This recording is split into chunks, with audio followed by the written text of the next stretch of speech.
After the death of Stephen, a persecution began here in Jerusalem that drove the believers outside throughout Judea and Samaria. Saul was at the center of much of this persecution, and the Christians were punished in the synagogue. Some were put in prison, and some suffered the same fate as Stephen and were put to death.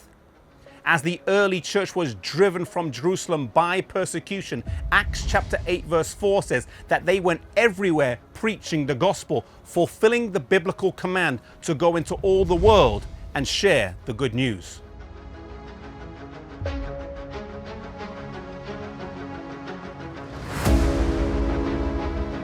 One of the places they would go is the city of Damascus, today in neighboring Syria, with Philip and Peter and John all going to this city as a cluster of new believers was formed. The rise of the church in this city angered Saul, and he went to see the high priest in Jerusalem to ask if he could go and deal with the problem. He was given permission to go, and with letters of authority in hand, he headed up to Galilee, over the hills and into Damascus.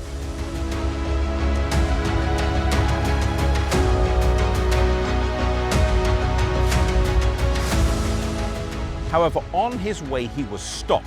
A painfully bright light was in his path, and he heard the words, "Saul, Saul, why are you persecuting me?"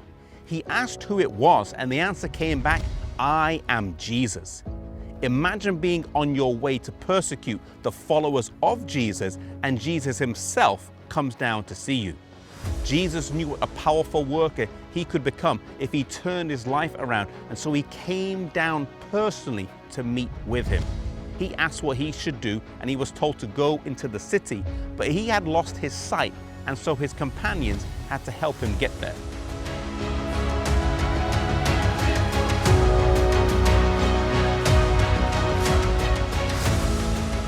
There he stayed in the city for 3 days without food or water, and the Lord appeared to a man called Ananias, telling him to go and search for Saul.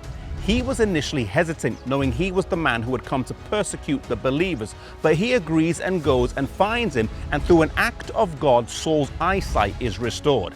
After eating and drinking and regaining his strength, he immediately starts to preach in the city.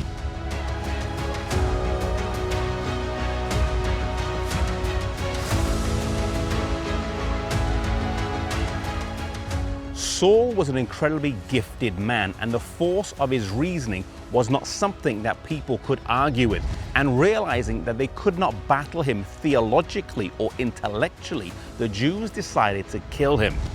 He was helped in his escape from the city by the same believers he had planned to kill, and they lowered him in a basket over the city wall, and he returned here to Jerusalem. As he came to Jerusalem, he joined with the Christian believers, but many of them were skeptical because, after all, this was the man who had caused so much heartache for the church.